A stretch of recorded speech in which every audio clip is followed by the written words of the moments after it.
كل له في قلبه عشق ولا ثاني، لكن عشقي في الورى ذكري وقرآني، هو سلوتي في وحدتي.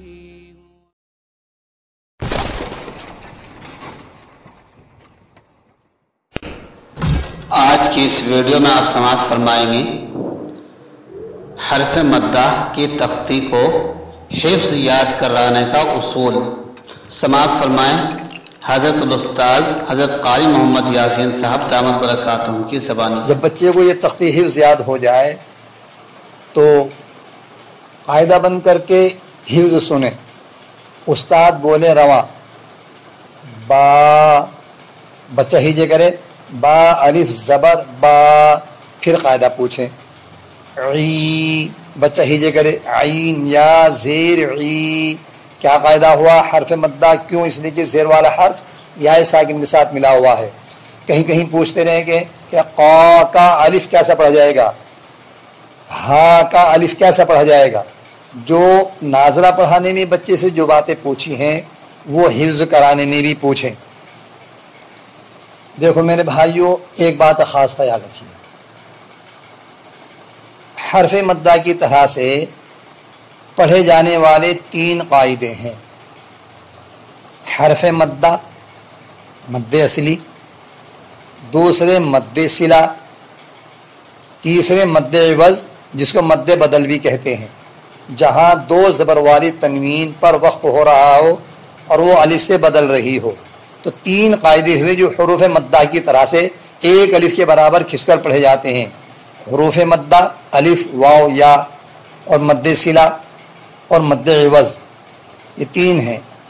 تو وقف کرنے میں ان تینوں جگہ پر غلطی کرتے ہیں، پڑھنے والے ان تینوں جگہ پر غلطی کرتے ہیں، اور تینوں جگہ پر وقف کی حالت میں حمزہ ساکن کا جھٹکا لگ جاتا ہے. میں آپ کو پڑھ کر کے بتاؤں کہ وہ جھٹکا کیسے لگتا ہے. ان تینوں جگہ کا خاص خیال رکھیں. ایک تو حرف مدہ، الف مدہ، حرف مدہ نہیں بلکہ الف مدہ جہاں پر وقف ہو رہا ہے تو وہاں پر جھٹکا لگ جاتا ہے.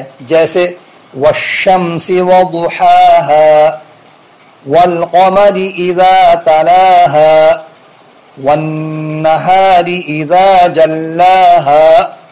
یہ اس جھٹکے سے پرہیز کریں. یہ جو الف کے بعد میں حمزہ ساکن کی بو آ رہی ہے، ایک حرف بڑھ گیا. اور دوسری یہ کہ جب مد صلہ کے اوپر وقف کرتے ہیں، جہاں کھڑا زبر ہے اس کے اوپر وقف کرتے ہیں تو وہاں بھی یہ جھٹکا لگ جاتا ہے. والضحى والليل اذا سجى ما ودعك ربك وما قلى. یہ والليل اذا يغشى والنهار اذا تجلى، 2 جگہ ہو گئیں جہاں وقف کرنے پر یہ جھٹکا لگ جاتا ہے. تیسری جگہ ہے مد عوض جہاں 2 زبر والی تنوین وقف کی وجہ سے بدل رہی ہو. جیسے الم نجعل الارض مہادا والجبال اوتادا وخلقناکم ازواجا. اس طریقے پر تو 3 مقامات ہیں جن پر وقف کرنے سے حمزہ ساکن کی بو آتی ہے. ان تینوں جگہ پر اس کا خاص خیال رکھیں کہ حمزہ ساکن کا جھٹکا نہ لگے.